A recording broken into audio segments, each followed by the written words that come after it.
오늘도 분주했던 하루의 일과를 도우시고 하나님의 전에 겸허히 무릎을 꿇고 또 주일을 준비하는 의미 있는 토요일날 하나님이 약속하신 풍성에 차질 없는 진행이 되어지는 가운데 이틀 밤 이렇게 하나님께 부복하게 하시니 감사합니다.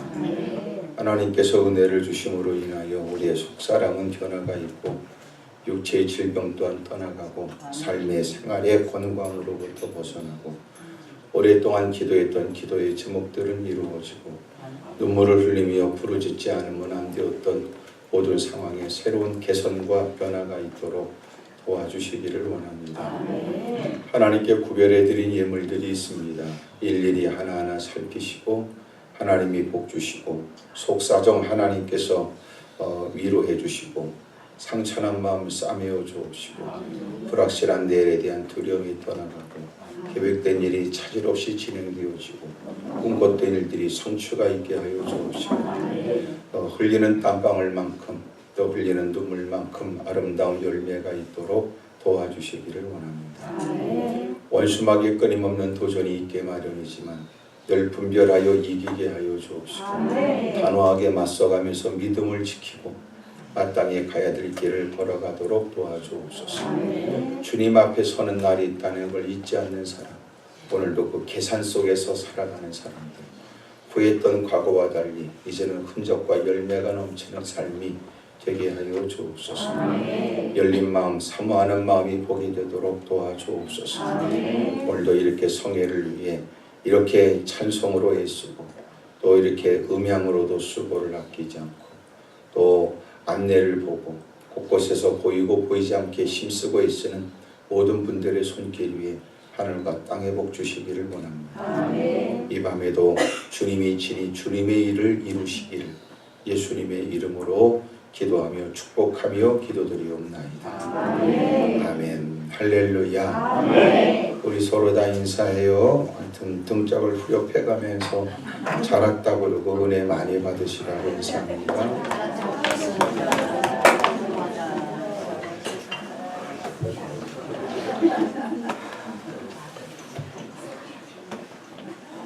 좀 전에 주차장에 차를 대고 올라오는데 엘리베이터 안에서 어떤 어머님이 그 어린 딸들과 함께 식당으로 가는 길 같았어요. 같이 타고 올라오면서 이제 저도 손자가 있으니까 애들을 보면 참 너무 이뻐요. 그래서 보니까 아이가 둘이었어요. 하나는 한 5살 정도 되고 하나는 더 어린 아이는 한 3살 정도 되는 애예요. 그래서 이쁘다 그러니까 그 어머니가 저 인사드려 안녕하세요. 아이가 그 꼬마아이가 무서워. 근데 그 다음에 엄마의 말이 더 충격이었어요. 너는 더 무서워. 참 우리는 스스로가 자기를 생각하는 것보다 우리는 더 무섭게 생겼답니다. 그래서 우리는 누군가가 더 무섭다고 느끼지만 상대방은 우리를 더 무섭게 느낀대요. 참 놀랍지요. 그래서 우리가 먼저 다가가지 않으면 그 사람이 나한테 다가올 확률은 더 적어요. 그래서 우리가 먼저 다가가는 게 방법이에요. 미소를 머금고 우리가 먼저 다가가는 것이 관계에 있어서 대단히 중요합니다. 우리 옆에 분들하고 다 인사하세요. 아유, 천사 비슷하게 보이신다고 인사하세요. 시작.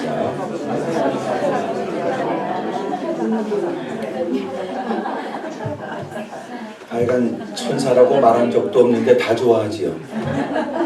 네가 천사다 이런 말도 아니고 천사 비슷하게 보인다고 했는데도 이 말을 나쁘게 여기지 않아요. 어쨌든 우리가 관계에 있어서 지혜를 담은 말들을 건네는 것이 또 관계성에 있어서 대단히 지혜로운 일인 것 같습니다. 원래 말이라고 하는 것은 생각을 담은 거예요. 그러니까 말은 생각을 담은 그릇이에요. 그래서 그의 말을 잘 경청하면 그 사람을 이해할 수 있지요. 그래서 그의 말을 들으면 그의 사상도 느끼고 또 그의 삶의 가치관도 느낄 수 있어요. 우리가 이왕이면 생각을 담은 말들은 우리에게 늘 유익된 일을 갖다 주고 피차의 관계도 개선시킬 수 있어요. 어렵고 힘들 때는 더더욱 그렇습니다. 용기 주는 말도 하고 위로가 되는 말도 하는 게 좋습니다. 때로는 우리가 누군가를 보고 얼굴이 좋게 보인다 얘기하면 본인은 전혀 당사자는 그런 게 아닌데도 누가 얼굴이 좋아 보인다 그러면 그 사람도 본인에 관해서 의아스럽게 생각해요. 내가 좋을 게 뭐가 있나 이런 생각이 들고 자기는 안 그런데 누가 보기에 그렇다면 여러분 그것이 자신에게 더 위로가 되고 힘이 돼요. 때론 너무나 지쳐 있을 때는 누군가 건네는 위로의 말 한마디를 붙들고 싶을 때도 있지. 우리 주변에는 오늘 하루 사는 게 버거운 사람도 많아요. 저희 설교는 늘 내일이 없는 설교예요. 다시 말하면 오늘을 잘 봤다가 내일을 결론으로 내린다. 저는 그런 설교가 아니에요. 저는 지금이 끝장이에요. 왜냐하면 지금 아니면 내일이 없는 사람도 있어요. 하여튼 거지 같은 사람들은 오늘 아니라도 내일이 있을 거라고 그러고 오늘 주어진 기회를 하찮은 듯 버려버리지만 그러나 누군가는 오늘 이 시간이 인생의 마지막 시간이라고 여기는 사람이 있어요. 저는 기도원 사역하면서 죽으려고 했다가 그리고 다시 살아보겠다고 일어난 사람들을 여럿을 제가 경험했습니다. 그러니까 우리는 몰라요. 대부분 자살을 하려고 하는 사람들, 그 전날 만났던 사람도 그가 자살할 거라고 상상도 못했대요. 전혀 모른다는 거죠.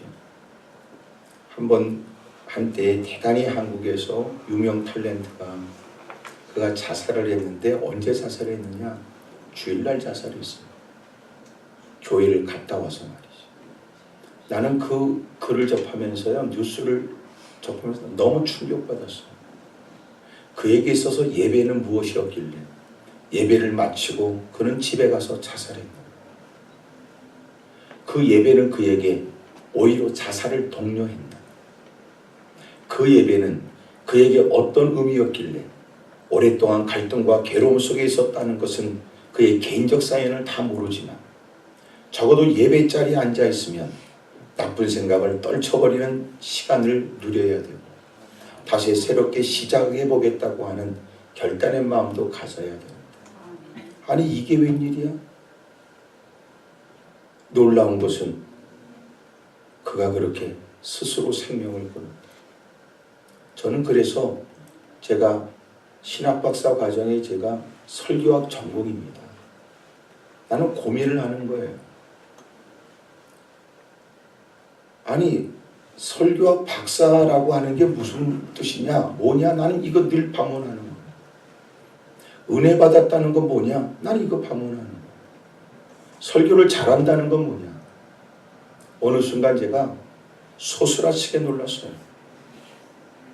그리고 저는 저의 사명을 감당하려고 그래요. 저의 사명이 뭐냐? 저의 사명은 하나님의 사람으로서의 사명이에요. 여러분의 돌쇠가 아니라고요. 여러분 또한 하나님의 뜻을 알고자 하여 이 자리에 있는 거지. 저 개인적 관계 때문은 아니잖아요. 나 역시 여러분 때문에 이 자리에 온 게 아니에요. 나는 하나님께서 사명을 감당하도록 제게 직임을 주셨고 또 특별히 은사적 면에 있어서 이렇게 다니면서 부흥회를 인도할 수 있도록 하나님이 제게 주신 바 은혜가 있으니 내가 여러분을 만나 하나님의 심장이 되어져 주님이 뭘 원하고 주님이 뭘 가슴 아파하는지에 관해서 저는 전해야 돼요. 물론 지금처럼 이렇게 하여튼 반응도 없고 싸납게 나를 쳐다봐요. 나는 이런 일에 결코 흔들림이 없이 제가 결심한 게 뭔지 아세요? 나는 설교 잘하는 목사로 불려지는 걸 저는 포기했어요. 저도 한때는 아주 괜찮은 사람으로 불렸습니다. 하지만 저는요 결심을 했어요. 내가요 내가 여러분에게 설교 잘하는 목사로 불려지는 게 그게 어쨌다는 거예요. 이것처럼 개떡 같은 일이 어디 있어요. 하나님이 나를 세웠는데 여러분이 인기를 끌었다니까 주님하고 무슨 관계 있냐고요. 내가요 철퇴를 맞은 듯 했어요. 그래서 제가 결심하기를 나는 하나님 앞에 부끄러움 없이 살 것이다. 주님 앞에. 그렇게 행하는 것은 여러분의 몫의 일이지만 해야 될 일을 전하는 건 내가 해야 될 일. 또 알아듣지 못해서 행할 수 없다는 핑계가 없도록 충분히 알아듣도록 전해야 되는 것은 내 책임일 테고 저는 이제 그 일을 감당하려고 합니다. 제가 창세기를 읽으면서 너무나 충격을 받았어요. 하나님께서 아담에게 너는 절대로 선악과를 따먹지 말으라고 그러면 죽는다고 분명한 어조로 주님이 말씀했는데 너무나 슬프고 안타까운 게 뭐냐면 하와는 그 얘기를 못 들었잖아요. 그러니까 아담을 통해서 그 나무에 대해서 전해드린 거예요. 뱀이 와서 유혹을 합니다. 그리고 대화거리를 만들죠. 그럴 때 하와가 했던 얘기가 뭔지 아세요? 저 선악과를 먹으면 죽을까 하노라 했다는 거예요. 이러니까 망조가 되는 거예요. 언제 죽을까 하노라 그랬어요? 죽는다고 그랬죠. 죽을지도 모른다고 누가 얘기했어요? 죽는다고 그랬죠. 죄를 지면 죽어요. 죄의 삭은 사망이에요. 죄를 지면 죽을까 그거 아니에요. 우리는 허물과제로 죽을 뻔한 게 아니에요. 이미 죽어버렸어요. 제가 신학생들한테도 강조하는 겁니다. 언제나 하나님 말씀을 정확하게 이해를 해라. 확신을 가져라. 분명한 어조로 분명하게 말해라. 분명하게. 죽는 일은 죽는다고 말해라. 안 되면 안 된다고 말해라. 참 인간은 못됐지요. 그것이 유익이 안 돼도요. 그것이 죄인지를 모르지 않아도요. 지가 하고 싶은 짓은 다 해요. 더러운 인간이. 그게 인간이에요. 나는 모태신앙으로 그리고는 저도 내 멋대로 내 맘대로 살았어요. 술 때문에 뒤질 뻔한 인간. 사람들이 다 그랬어요. 저건 젊어서 술 때문에 뒤질 거다 이렇게. 난 뒤지지 않았고 뒤집어졌습니다. 저는 지금도 담배 피는 종자들을 이해를 못해요. 나는 담배는 고등학교 때 끝내야 된다고 생각했습니다. 아직도 담배를 피워 등신이지. 지금처럼 여러분 담배를 펴서 다른 사람에게까지 피해를 주는 등신이 어디 있어요? 술 퍼먹어가면서 끼리끼리 더러운 짓은 다 하고 술 퍼먹으면서 제대로 사는 인간이 어디 있어요? 그만큼 뛰어난 학식을 갖고 사회적 덕망이 있는 듯 보여지는 위치에서도 언론에 팡팡 터지면 그 더러운 짓거리 다 하고. 그래서 제 설교는요 고상하지 않아요. 왜냐하면 성도들이 결코 고상하지 않다고 확신하기 때문에 그렇습니다. 쥐뿔이나 고상합니까? 그럼 고생을 덜 해봐서 그러지. 겉으로 볼 때는 뭔가 있어 보이나 돌아서면 더러운 짓도 하고 끼리끼리 모여 어두운 곳에서 수군거리고 돌아서면 누구보다 잔인하고 더러운 짓을 획책하고.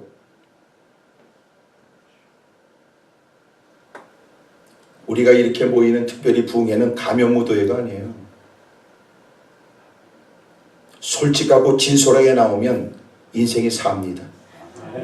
사람이 죄 때문에 죽지 않아요. 회개하지 않아서 죽어버리지. 이런 얘기를 피한다고 될 일 아니에요. 오늘 이 자리에 못 들은 걸로 한다고 그러지요.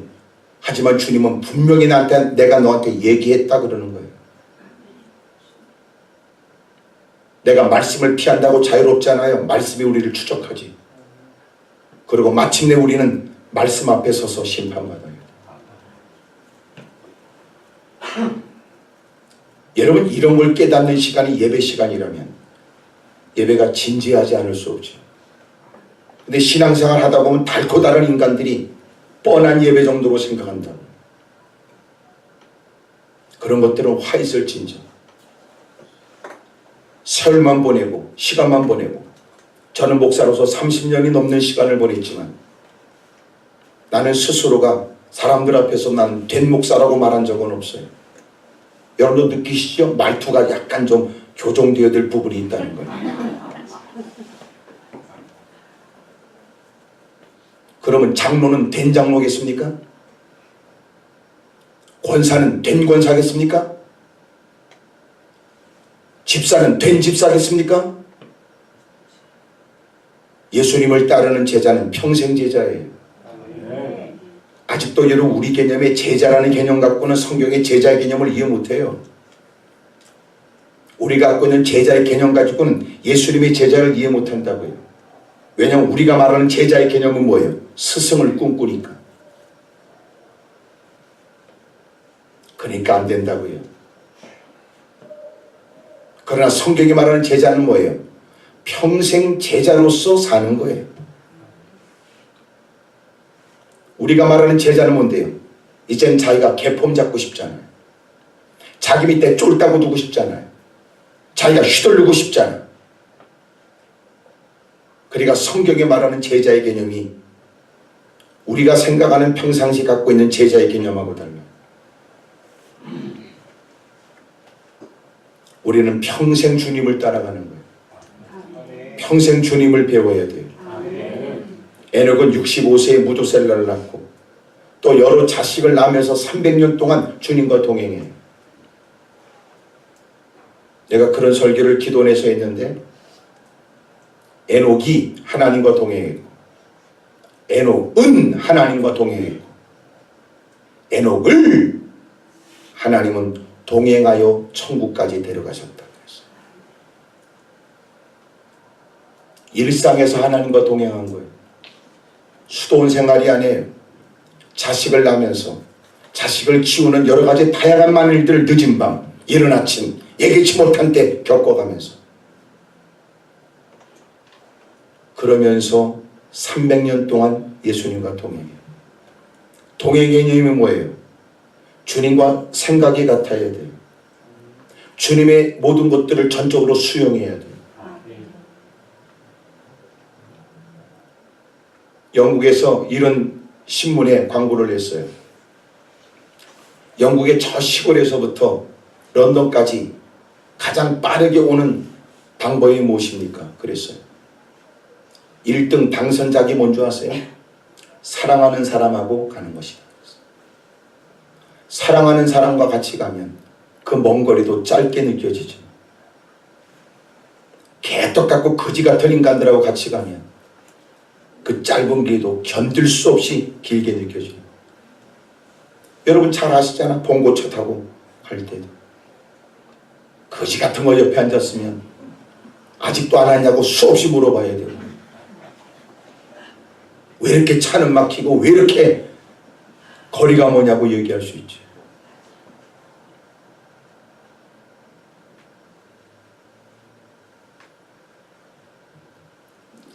내가 거지 같다고 말하는 건 뭐냐면, 꼭 비슷한 사람들끼리 어울려 밥 먹고 커피 마시면서 우리도 이만하면 괜찮지 거지, 그래서 거지 같은 것들이에요.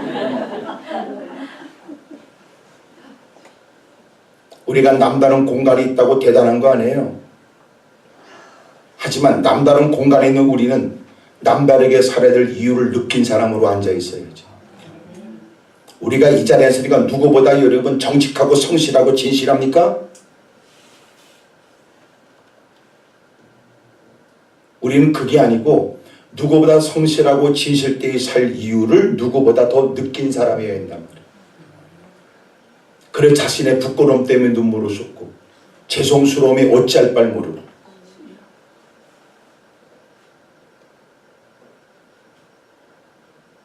오늘 이런 피차간의 부흥회와 만남을 통해서 여러분의 신앙은 더 아름답게 가꿔지길 바랍니다. 아멘. 할렐루야. 아멘. 옆에 사람 다 물어보세요. 우리가 이만하면 충분한 겁니까? 물어봐요. 시작.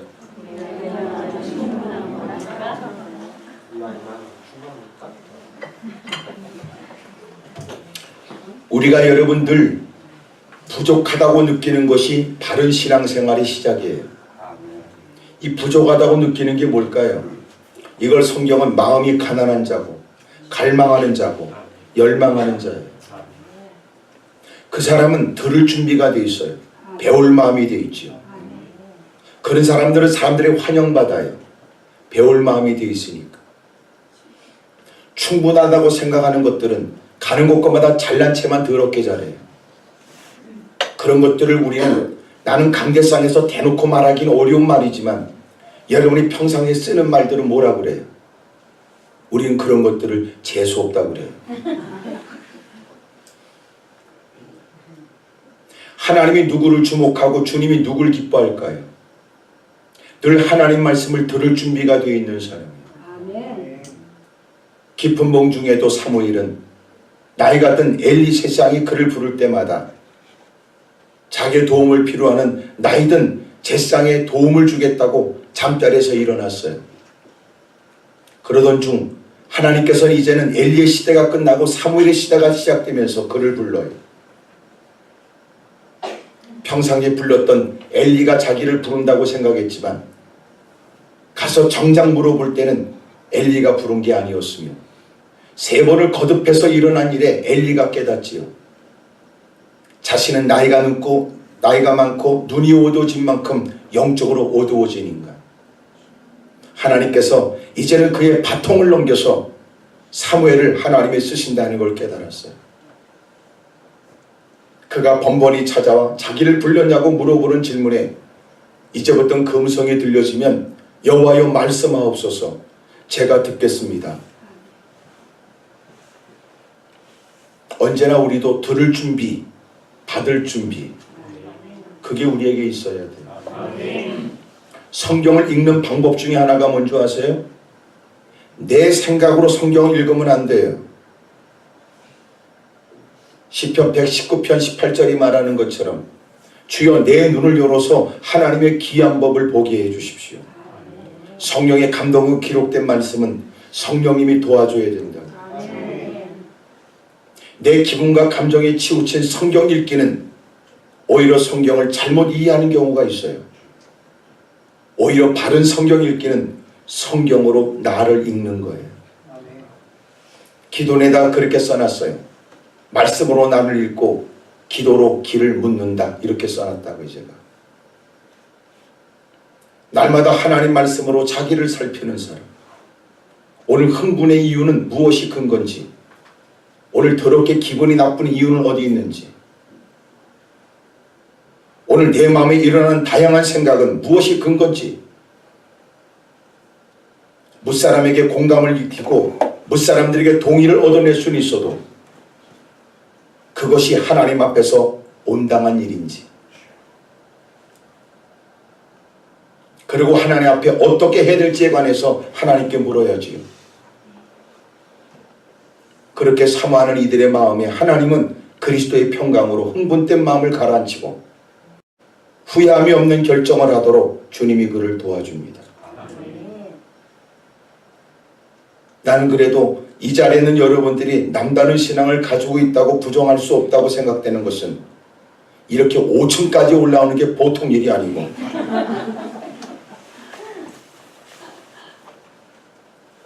요새처럼 편하게 신앙생활 하려고 그러고 주차하는 것도 넉넉치 않고 그래 자칫하면 믿음이 없으면 몇 바퀴 돌다가 충분한 이유에 떠나버릴 수도 있죠. 혹시나 그러다가 주차 딱지라도 붙으면 주님의 뜻이라고 생각하죠. 그럼에도 불구하고 이곳까지 올라와 은혜를 사모하는 여러분의 마음을 주님이 기뻐합니다. 그러나 남다른 열심만큼 역시나 주님 보시기에도 흐뭇한 신앙이 되시기를 바라요. 오늘 성경에 예수님이 베드로를 부르시는 장면입니다. 무리가 몰려와 하나님 말씀을 듣게 됩니다.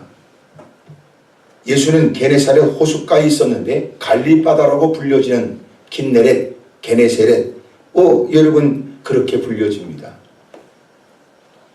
호숫가에 배 두 척이 있었습니다. 주님은 이미도 따르는 많은 무리들을 데리고 그곳에 오셨고 두 배가 있는 중에 베드로의 배를 올라타셨습니다. 배를 좀 떼라고 말씀하신 주님이 둘러선 많은 사람들을 향하여 바다를 등지고 배 안에서 말씀을 가르쳤습니다. 그리고 예수님께서 말씀을 마치시고 난 다음에 옆에 앉아있는 베드로에게 말씀하신 거예요.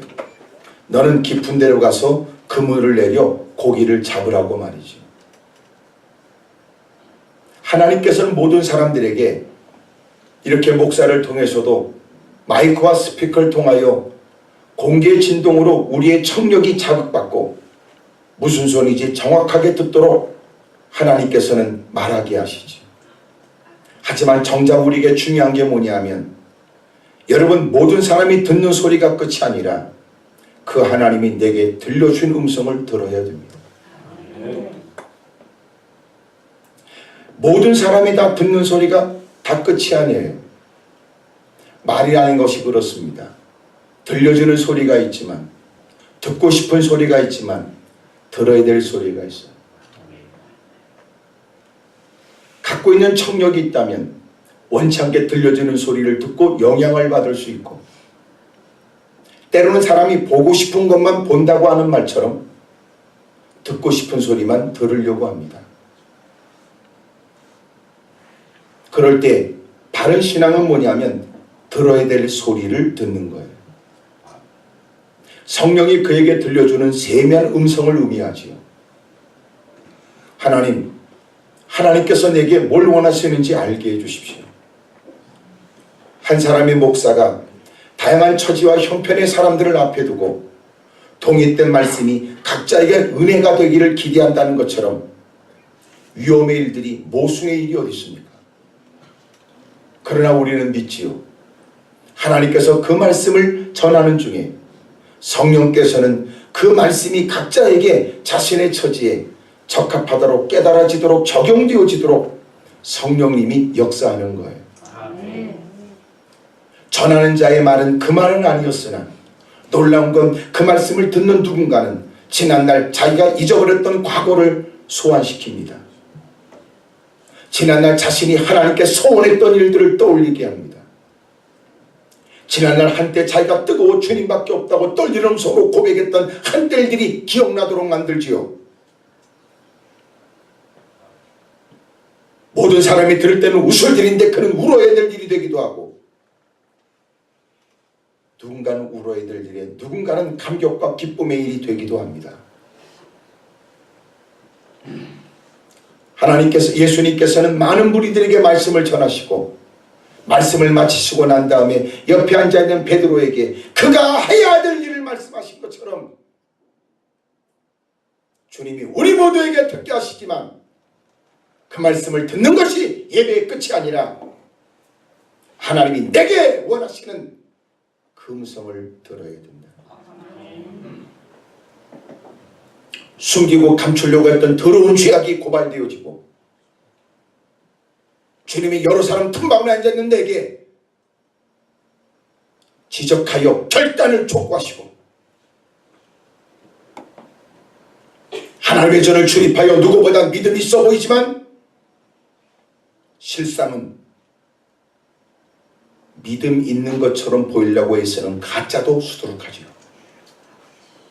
주님이 이 땅에 오시는 건 진짜와 가짜를 구분하는 겁니다. 그때 되면 목사며 장로며 권사며 집사며 나발이며 수없이 사람이 갖다 붙인 모든 호칭들은 다 떠나버리고 착하고 충성된 종과 악하고 게으른 종 둘로 나눠지는 거예요. 처음 믿을 때보다 그날은 가까웠으며 오랜 세월만큼이나 주님을 만날 그 시간은 더 임박했으며 예기치 못한 사건과 사고가 점점 늘어나는 세상에 깨닫게 된 말씀 앞에 회개는 지금 해야 될 일이고, 더럽고 추한 것에 청사는 더 이상 내일로 미뤄놓을 일이 아니란 말이에요.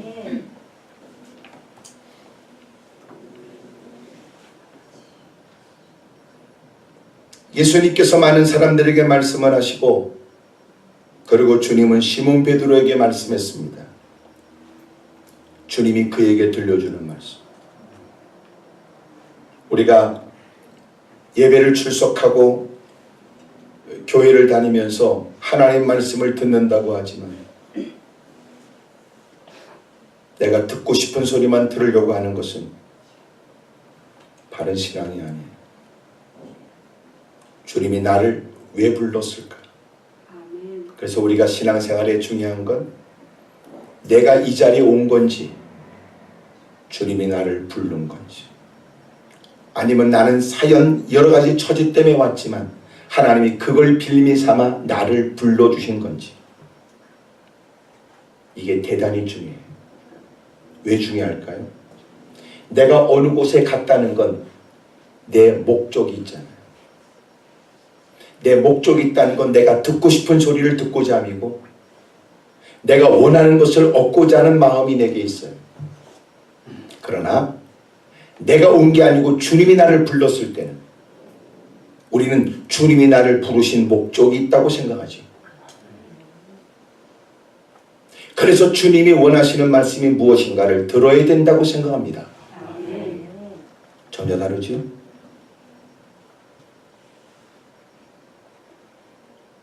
나는 이런저런 처지 때문에 이 자리를 참석하게 됐지만, 그러나 하나님이 그런 것을 빌미 삼아서라도 나를 부르신 거구나. 그러는 순간 하나님 말씀은 내 말씀이 되는 거예요.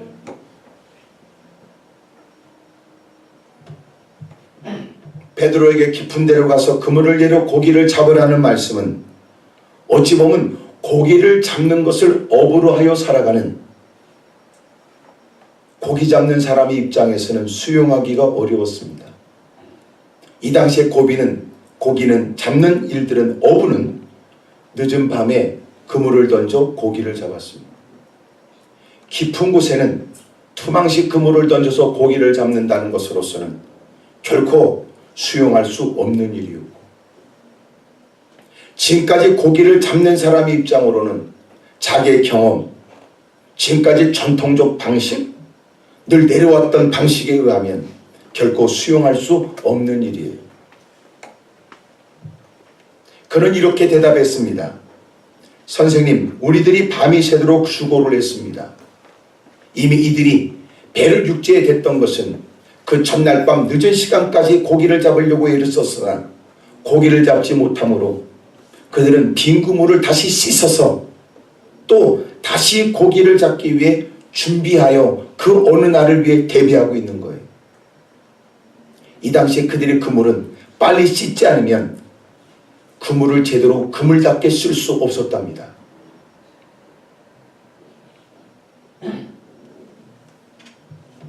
밤이 새도록 고기를 잡으려고 애썼던 지난 밤이 있었는데 애를 썼지만 고기 한 마리 잡지 못하고 육지에 배를 대고 그물을 싣고 있는 피곤하고 고단한 그 아침에 주님은 그 배를 타시고 말씀을 가르친 다음에 옆에 앉아있는 베드로에게 깊은 곳에 가서 그물을 내리라고 말씀했으니, 주님의 설령 배를 잠시 빌린 것을 미안해서라도 건네는 얘기를 하면 적합하지 않고,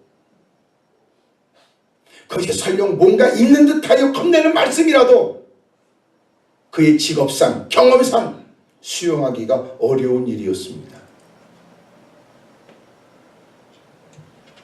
그러나 베드로는 그렇게 비범하거나 대단한 사람은 아니었지만 적어도 둘러선 많은 사람들, 예수님이 말씀하시는 그 말씀을 곁에서 들으면서 이분이 예사꾼이 아니라는 것 정도는 알 수 있었죠.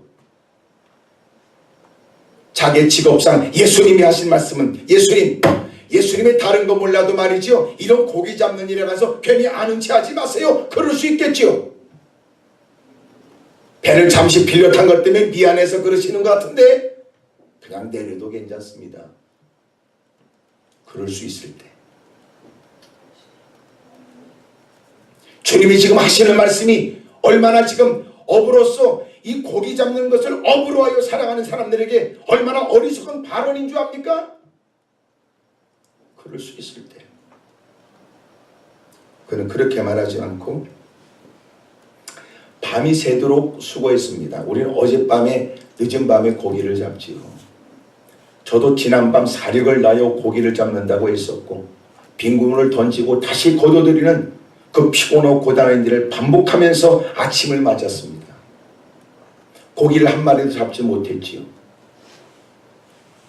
하지만 주님이 정 그렇게 말씀하시니까 제가 말씀하심을 따라서 말씀하셨으니까 제게 이렇게 말씀하셨으니 제가 말씀대로 한번 그물을 내리겠습니다. 제가 지금 무슨 의도로 얘기하는 줄 아세요? 설령 그가 그물을 내려도 뭔가 기대의 마음이 있었던 건 아니에요. 워낙 괜찮아 보이는 주님이 하시는 말씀을 무식하게 뭘 안다고 그런 얘기합니까? 이렇게 말할 수 없는 그는 형편상, 여건상, 경험상 수용할 수 없는 얘기지만 대바라진 인간들이 싸가지 없이 말하는 것과 달리 까짓거 내가 주님이 하시는 말씀은 내가 수고해봐야 뻔한 결과지만 그래도 이렇게 괜찮은 분이 하시는 말씀을 내 경험으로 그가 몰라서 하시는 말씀을 내가 대놓고 그분에게 면박을 하듯이 예의 없이 말할 수는 없다는 생각이에요. 그리고 마침내 깊은 곳으로 가요. 그리고 그물을 던졌어요. 고기가 대빵만에 잡힌 겁니다. 아멘을 안 하는 걸 보니까 확인을 해야 된다는 뜻인지 아까 자기가 읽어놓고도 기억이 전혀 없다는 뜻인지 그렇게 하니 고기를 잡은 것이 심이 많아 그물이 찢어져요. 여러분 그물은 고기 잡을 때 찢어지라고 만들겠어요? 찢어지지 않게 만들겠어요? 봐요, 우리는 고기를 잡는 것도 아닌데도 다 알잖아요, 이런 거. 근데 고기가 얼마나 많이 잡혔는지 그물이 찢어진대요. 그러니까 그물로서 감당할 수 없는 고기를 잡은 거죠. 어떻게 이런 일이 있을까요? 주님은 우리에게는 말씀하시지요. 우리가 알아듣도록요. 그러면 주님은 고기한테는 말씀 안 하실까요? 주님이 우리에게 말씀하시는 것은 우리가 알아듣도록 이해하도록 말씀하세요. 못 들었다고 부정하지 않도록, 들은 적이 없다고 부정하지 않도록, 우리가 알아들을 수 있도록, 그것도 우리말로 다 알아듣도록 말씀하시죠. 그리고 주님은 그가 그 말씀을 따라 때도 되지 않고 형편도 여의치 않을 때 경험상 수용할 수 없음에도 그물을 던지니까 하나님은 고기한테 말씀하세요. 모여라 이렇게. 제가 농담으로 얘기할까요? 요나서에 보니까 하나님은 고기에게 명하여 바다에 빠진 요나를 삼키게 합니다. 또 하나님은 고기에게 명하여 그를 토에 내놓게 만들어 가고 싶지 않은 니느웨에 가서 하고 싶지 않은 말을 어쩔 수 없이라도 하도록 만들지.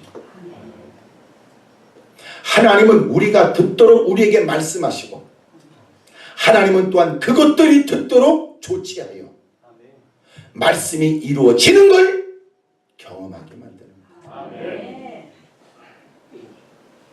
복음 증거는 내가 하고 더럽게 강팍한 그 새끼는 주님이 말씀하여 주님이 꺾으시는 거. 전도는 내가 누군가를 설득하는 거 아니에요. 전도는 내가 누구를 꼬셔갖고 오는 거 아니에요. 전도는 뭐예요? 내가 전하는 거예요. 뭘 전해요? 예수님의 얘기가 아니고 예수님이 나에게 끼친 영향을 얘기하는 거예요. 예수님의 얘기는 사람들은 하찮게 들어요. 하지만 그 예수님이 너에게 끼친 영향에 관해서는 사람들은 합장케 여기지 않아요. 왜 사람들은 예수님 얘기를 우습게 여길까요? 너한테도 영향을 주지 못하는 예수님 얘기가 상대방에 무슨 영향이 있어요? 전도는 뭐냐면 그 예수님이 너한테 뭐 했냐고요? 그 예수님이 너한테 무슨 일 했냐고요? 예수님 얘기는 하찮게 듣지만 그 예수님이 나한테 하신 얘기를 전하는 겁니다. 놀라운 건 예수님 얘기를 듣고자 하는 사람은 없어도 피차간의 관계 때문에 예수님이 내게 영향을 끼친 내 얘기는 듣거든. 왜 전도가 안 될까요? 네 얘기가 없으니까. 네 얘기가 없잖아요. 예수님이 너에게 끼친 영향이 뭐가 있어요? 쥐뿔이나 개떡이나.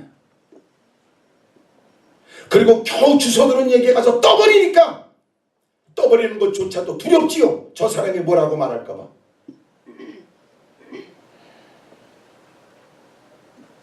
벌써 눈구녕이 째진 싸나운 사람은 피해야 된다고 생각하지.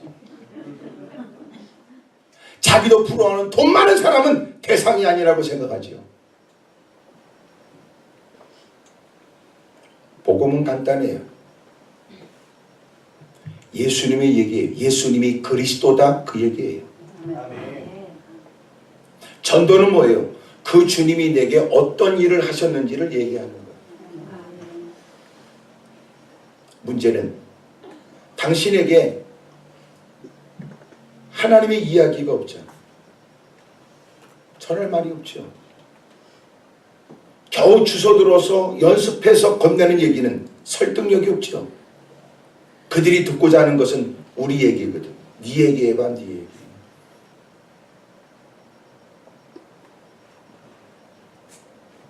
대부분 이런 분위기는 자기에게 무슨 관련이 있을 때는 가만히 들어있는 이 현상은 늘 있습니다.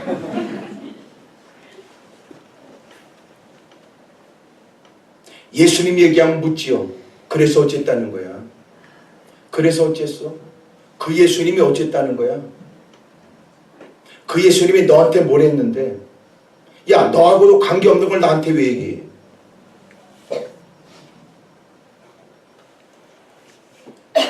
장난치지 말라고. 나는 신앙생활 요새 제가 올해 들어서 더더욱 내가 이 말을 씁니다. 적합한 용어일까? 그런 의문도 있지만 주저함이 없이 얘기합니다. 장난치는 거 아니라고 신앙생활. 아니 말로 우리가 생명을 다루고 이런 일이 어떻게 수술실에서 의사가 여러 번 생명을 다투는 그 일에 간혹 동영상에 간혹 뉴스에서 논란이 되는 것처럼 그 중요한 수술을 하는데 지네끼리 잡담하고 사진 찍고 어떤 것도 짜장면 퍼먹어가면서 이런 일이 얼마나 여러분 논란이 되는 일로 뉴스에 나오냐고요. 여러분 생명 다루는 일이 이게 장난입니까?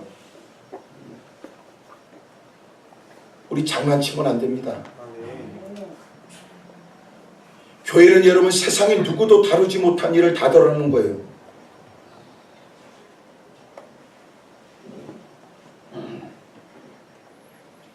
주님이 우리에게 하시는 말씀은 이유가 있어요. 우리가 할 일을 위해서, 우리가 해야 될 일을 위해서 우리가 알아듣도록 충분히 우리의 수준에 충분히 이해가 되도록 말씀하지요.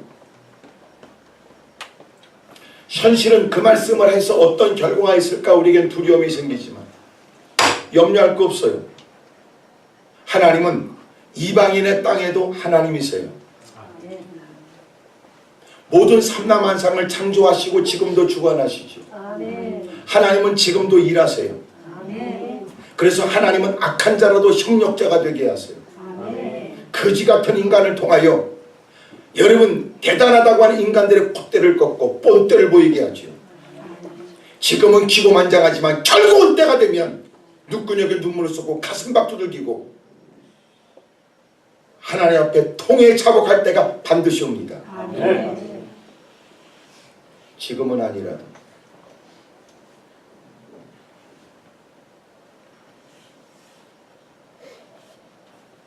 하나님이 말씀하셨을 때 어떻게 이것이 경험상 수용이 안 되고 내 지식상 인생의 연륜상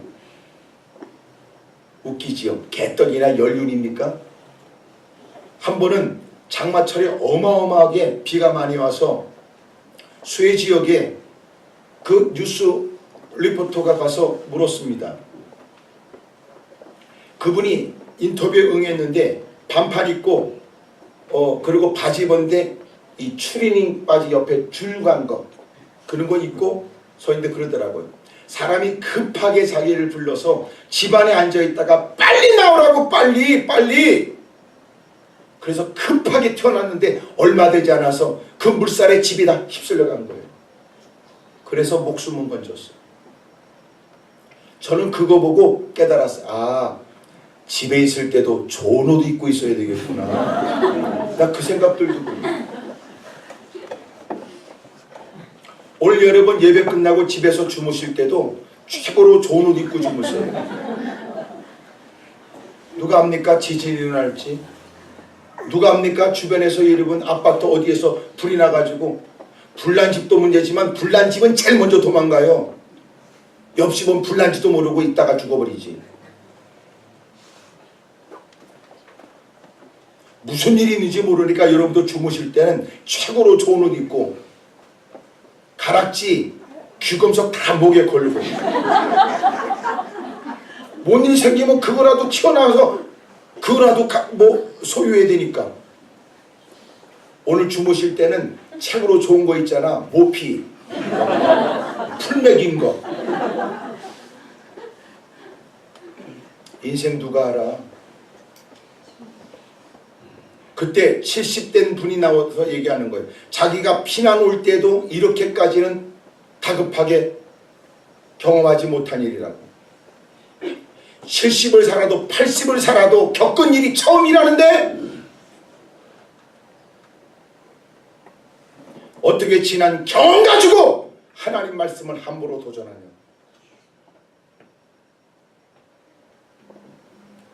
하나님은 우리처럼 어리석지 않도다. 주님의 말씀은 이유가 있는 거예요. 내가 그렇게 말씀대로 살면 놀란 건 하나님이 누군가에게 그 어떤 일이 이루어지도록 조치하세요. 크게 아멘 하십시다. 따라합시다. 하나님은 우리가 알아듣도록 말씀해 주시고 순종하면 하나님은 조치하십니다. 조치하세요. 야, 그물을 던져. 그물을 던져. 그리고 주님은 고기들 보고 모여. 농담의 얘기가 아니라. 여러분 집에서 요새는 개들을 많이 키우고 이제는 개를 키운다는 개념을 뛰어넘어서 반려견 그러고 이제는 반려견을 뛰어넘어서 이제 족보가 개족보가 되어서 지가 엄마라고 그러고 지가 아빠라고 그러고 아주 이상해지고 더러워졌어요. 내가 이렇게 말하는 건 그 개 때문에 집안에 이혼이 늘어나고 개 때문에 여러분 집안에 끊임없이 다툼이 계속 야기되는 겁니다. 한번 어느 집에 뉴스에 나온 얘기인데 그 아버지가 술을 먹고 집에 들어가니까 그 딸년이 그렇게 가슴팍에 끼고 같이 자는 그 개가 짖었던 모양이지. 아버지가 화가 나니까 발로 찼던 모양이에요. 개새끼는 깨갱했지만 딸년에도 악을 쓰고 눈에 불 켜고 덤벼든 거야. 아버지가 딸의 뺨을 쳤어요. 112 신고했습니다. 경찰서에 갔습니다. 소설을 꾸미는 경찰관이 기가 막힌 겁니다. 아니 뭐 이런 일 때문에 이게 무슨 망신입니까? 저기 아버님이 딸한테 미안하다 그러세요. 자기도 얼마나 술은 깨고 말이지 되어진 환경이 얼마나 창피스러운지 아버지가 미안하다 그랬어요. 그들이 그 딸년이 저는 아닙니다. 폭행죄로 고소했습니다.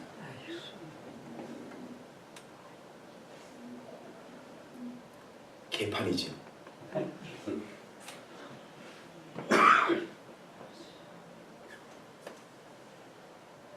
오해하지 마세요. 나는 모든 개를 다 잡아먹어야 된다고 말한 적이 없어요. 나는 개와 고양이를 저는 어릴 때부터 너무너무 좋아했어요. 워낙 심성이 착하니까. 하지만 어느 순간 제가 보니까 이거는 아니다 느껴져요. 저도 기도원에서 개를 많이 키웠어요. 제가 워낙 좋아하니까. 집에서 키웠던 개를 누가 훔쳐갔어? 예? 저는 확실히 구분하죠. 너는 개고 나는 사람이다. 그래서 밖에다 개집을 지어주고 개가 있었는데 누가 훔쳐갔어요. 기도원 주변에 밤새도록 제가 랜턴을 들고 개새끼 이름을 불어가면서 밤새도록 해주고 다녔습니다. 그때 개 이름이 관우야. 소리 지르고 관우야, 관우. 누가 보면요 내 자식 잃어버린 줄 알겠어요. 그리고 각 집을, 그러니까 내가 그렇게 질러대는 소리에 늦은 밤에 개들이, 동네 개들이 다 짖더라고요. 그 소리가 전부 다 내가 키웠던 그 개 짖는 소리 들리더라고요. 어느 집에 가서는 내가 초인 정도 예의고 나발이고 대문을 걷어차고 들어가서 확인하기도 했어요. 내가 미쳤더라고. 제정신이 아니더라고. 마음 가운데 하나님이 그러는 것 같아요. 너는 그렇게 날 찾냐? 이렇게. 미쳤더라고요. 난 여러분이 개 키우는 거 반대하네. 그러나 사람을 잃어버리고 주님을 잃어버리는 것은 경악합니다. 개는 영혼이 없어요. 요새 지금 한국교회가 앞으로 극복해야 될 과제 중에 하나가 뭔지 아세요? 이제는 사람들이 궁금해한대요. 개에 대한 세례도.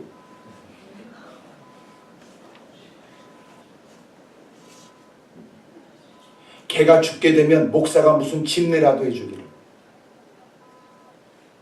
적지 않은 사람이 이미도 교회 출석을 잘 못하는 이유 중에 하나가 집에 개 혼자 놔둘 수가 없기 때문에 교회 못 나오는 사람도 는답니다.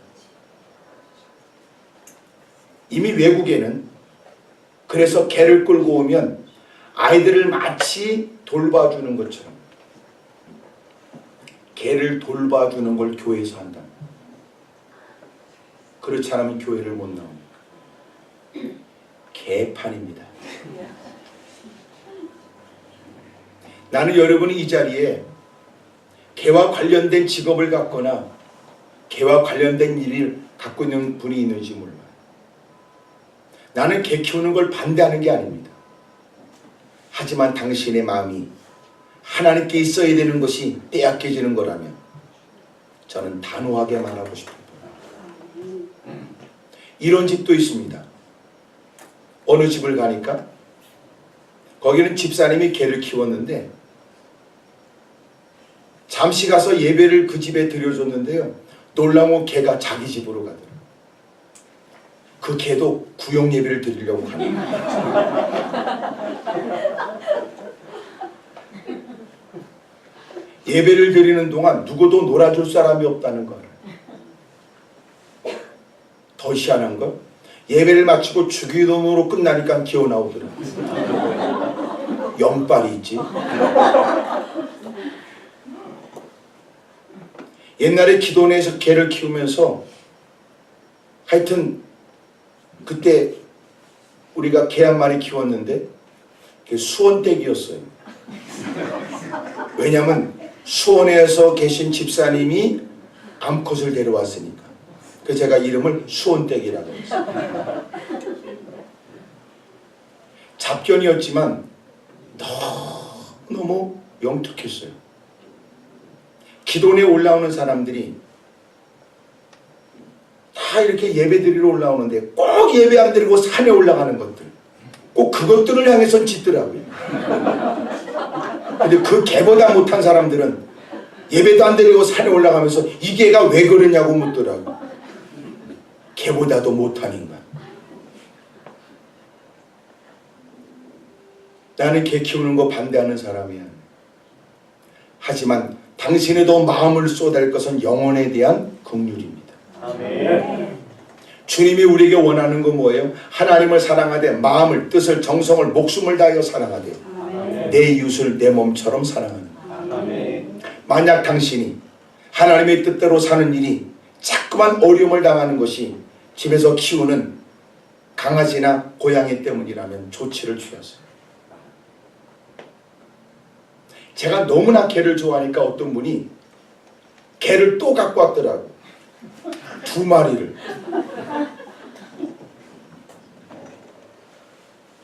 개 샴푸에, 개 빗에, 개 먹는 통조림, 간식 막 잔뜩 갖고 왔더라고.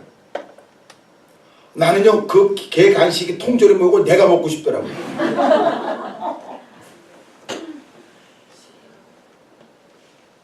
이야, 나도 머리 감고 나도 목욕하려면 갈등 끝에 하는데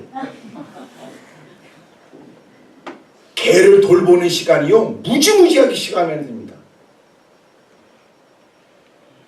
저녁에 너는 개고 나는 사람이니까 너는 여기서 자라 했더니 나하고 자야 된다.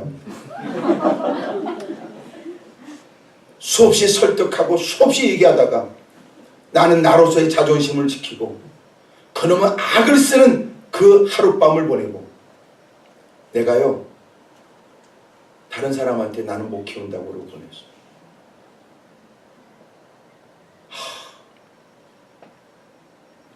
개를 사랑한다고 하지만 사실은 우리는 개를 사랑할까요? 개를 사랑하는 건 뭐냐면 개줄을 풀어가지고 내버려 두는 거야. 그게 개 사랑이야. 언제 개가 옷 입혀달라고 그랬어? 언제 모자 씌워달래? 선글라스까지? 개 신발까지? 개떡이다.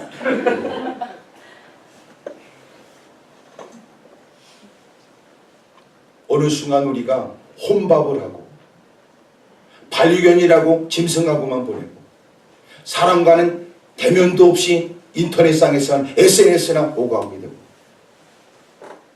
그거요 주님이 기뻐하는 거 아니에요. 주님이 우리에게 원하는 건 사람을 찾아가고 그들의 영혼이 하나님께로 돌아오도록 애타는 마음으로 복음을 증거. 그게 우리가 할 일이에요.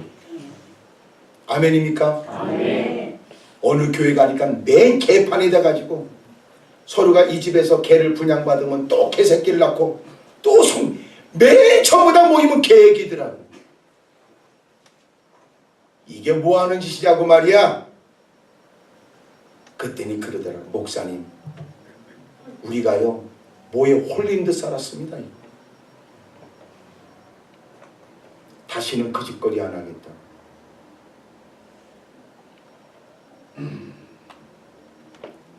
지금 어떤 분의 표정은 잘 오늘 은혜 받다가 그 계획이 때문에 다 은혜를 잊어버린 것처럼. 사람에게 마음도요 사람.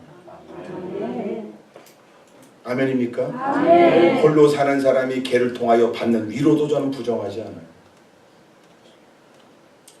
여러분 아주 적적한 처지에 적막한 집안에 먼저 들어와서 개가 반겨준다. 그것도 큰 기쁨이겠죠. 즐겁겠죠. 주님을 기억하십시오.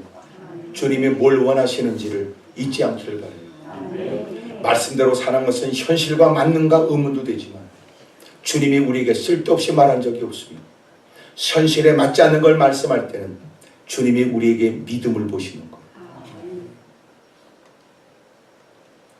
마침내 어마어마한 고기를 잡았어요. 대부분 사람들은 여기 7절까지 말씀을 좋아해요.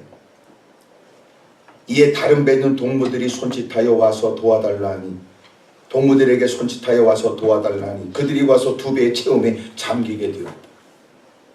그래서 대부분 복음성과 노래도 여기까지밖에 안 불러요.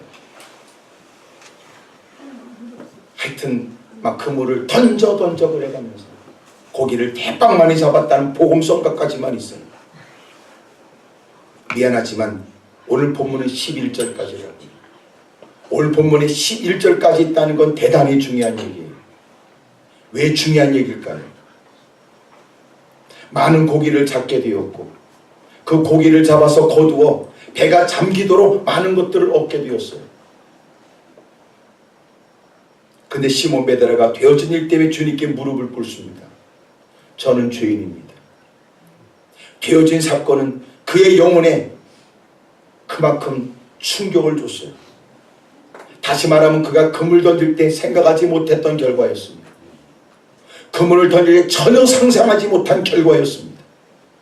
이건 업으로서 경험할 수 없는 일이었으며 소위 여러분 많은 고기를 잡았다고 한때도 경험하지 못한 일이었어요.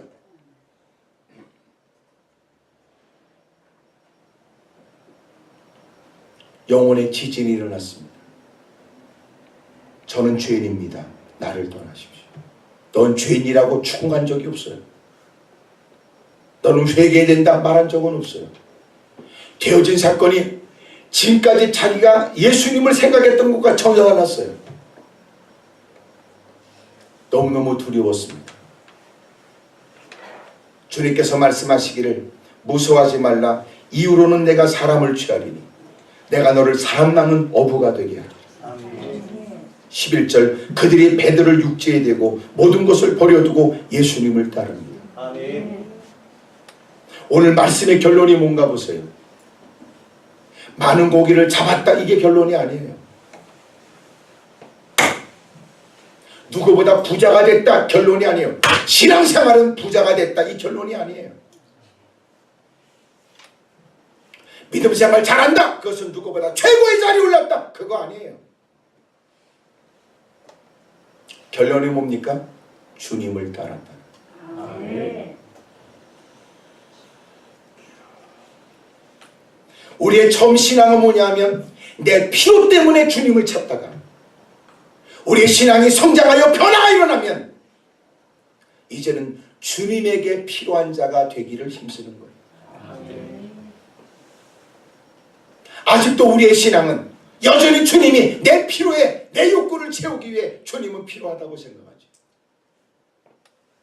기도하는 이유도 거기에 있으며 뭔가 열심을 보여 그 열심만큼 남다른 혜택이 하나님으로부터 주어지기를 기대하고 있는지도 모릅니다. 물론 하나님은 놀라운 이적과 기적도 보여줍니다. 모든 사람이 다 높고 놀랍고 모든 사람이 다 환호할 만한 일들도 보여줍니다. 하지만 진정코 우리의 신앙이 성장하여 최고의 신앙이 되는 것은 이제는 주님께 내가 필요로 여겨지는 것을 최고의 영광으로 여기는 것. 아멘. 하나님 저도 할 일이 있습니까? 주님 저 같은 사람도 쓰고 싶으신 겁니까? 주님 제가 할 일 있습니까? 이건 최고의 기쁨입니다. 그러므로 적지 않은 사람이 편한 환경에 좀 더 좋은 내일이 보장되어 있음에도 불구하고 받은 바 은혜의 감격 때문에 그 모든 일을 뒤로하고 오지에 가서 선교사의 사역을 감당하고 세상에 버림받고 외면당하는 사람들 그들과 더불어 눈물을 쏟으며 주님 말씀을 전합니다.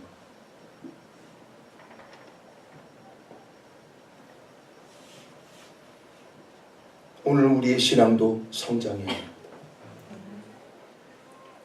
하지 않던 기도 몇 마디 하면서 자기가 원하는 걸 얻어내야 되겠다고 몸부림치는 신앙에서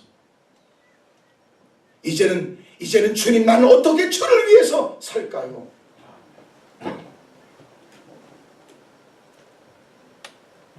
누가 비교할 때는 하찮고 대단치 않은 그 재능이라도 주님이 써주신다면 주를 위해서 할 수 있다면 주님의 영광을 위해 이것조차도 사용되어진다. 최고의 기쁨으로 여기겠습니다. 오늘 저와 여러분이 그렇게 신앙이 성장할 수 있기를 축복합니다. 아멘. 할렐루야. 아멘.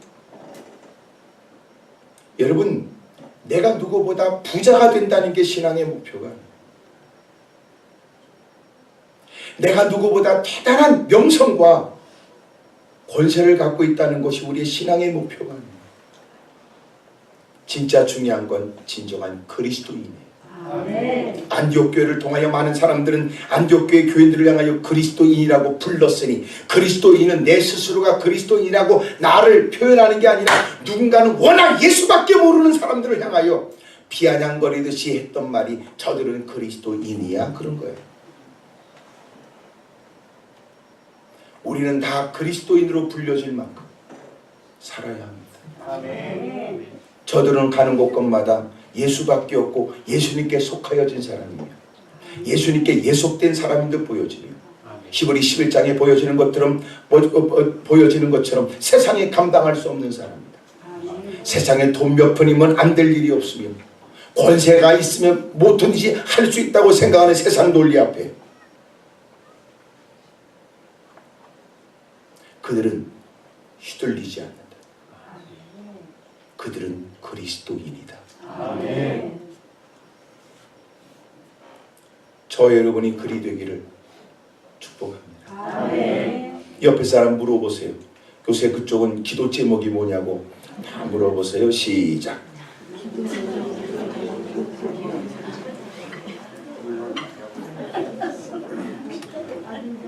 대답 안 하는 건 네가 몰라도 된다는 뜻이고, 어떻게 복잡한 일을 한순간에 짧은 말로 할 수 있겠냐, 그런 뜻일 수도 있고.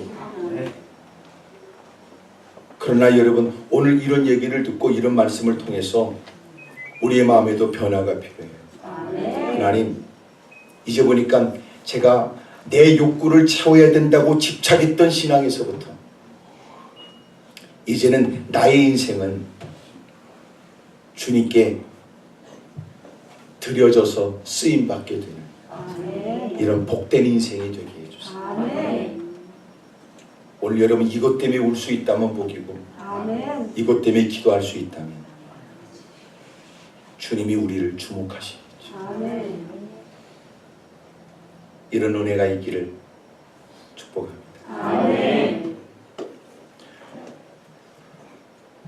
옆에 분한테 다 물어보세요. 저기 내일 주일 승리하시라고 다 인사하세요.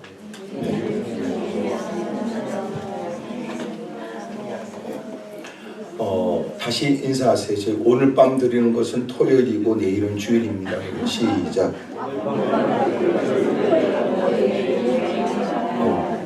오늘 걸로 내일을 대신한다고 생각하지 마세요. 찬송가 94장.